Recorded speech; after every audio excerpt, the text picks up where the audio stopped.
Now, perhaps I need to stop for a moment and define my terms, as we always should. Now, this is always a dangerous practice because at the moment I define my terms, those who are dishonest and don't like to firmly root themselves in the truth, again, people on the left, they will say, "Oh, now you're incorrectly defining," and then they won't tell you how, or they won't correctly define what they believe themselves. They will simply try to define their way out of what they actually believe.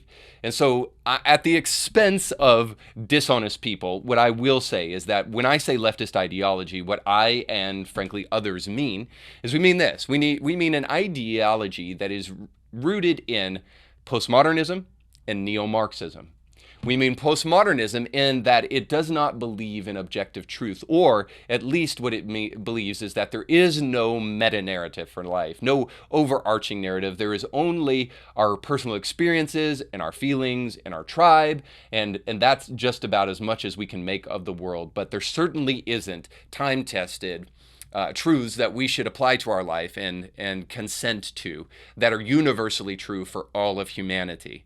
Again, there is only my experience, which is the highest authority, and your experience. So when you hear the words my truth and your truth, what you're hearing is a primer in postmodernism. And then, of course, I also mean neo-Marxist. And by neo-Marxist, I mean the people who wish to see everything through the lens of power dynamics. And as a result of that, they view everything through the lens of identity politics, not through the lens of objective rational truth. And so when I say leftist ideology, I mean the kind of people who prefer identity politics over reason, and the people who prefer personal experience rather than time-tested wisdom.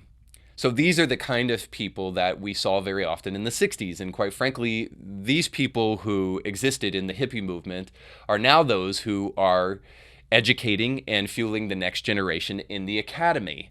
We'll talk about perhaps how the hippie movement turned into the yuppie movement here in a moment, but it's undeniable that the hippie movement has made a major impact on the way in which we view society. And this is most profoundly recorded in a person who is well known as a kind of a voice of the time, a recorder of the time, and this is Joan Didion. She wrote an essay called Slouching Toward Bethlehem, and I would encourage all of you to read it. It's rather long for an essay, I suppose, but it's not that long. It's very short.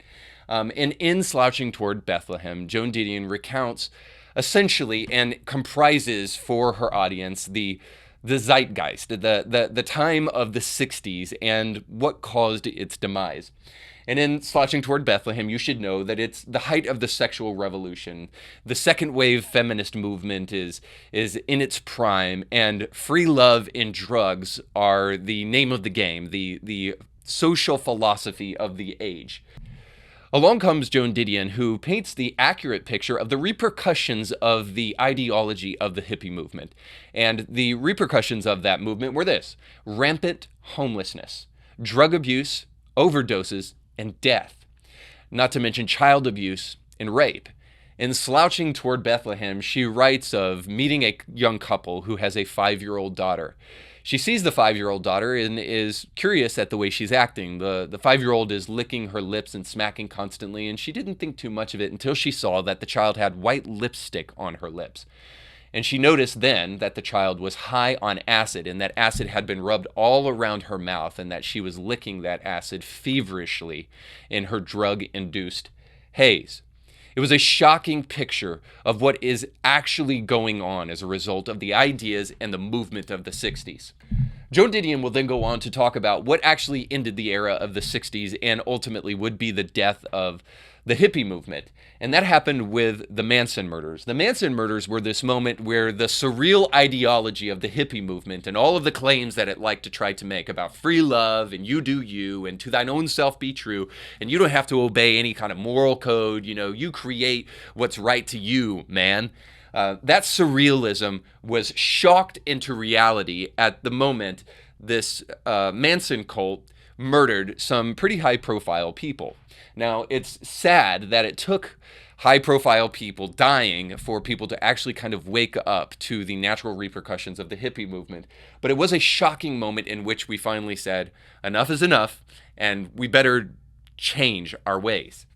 Now, this gave way to the yuppie movement, where these hippies then eventually realized that they had to go out and get jobs and adopt normalize and kind of finally, slowly but surely, get back into normal society. And so a brief glance at history shows us really clearly that John Lennon's Imagine is not just only a stupid song, but also a deadly song for each and every one of us. We think about this: no borders, no heaven, no religion, and the necessary evil of war. Whether we like it or not, when people like Hitler come on the scene, war is necessary.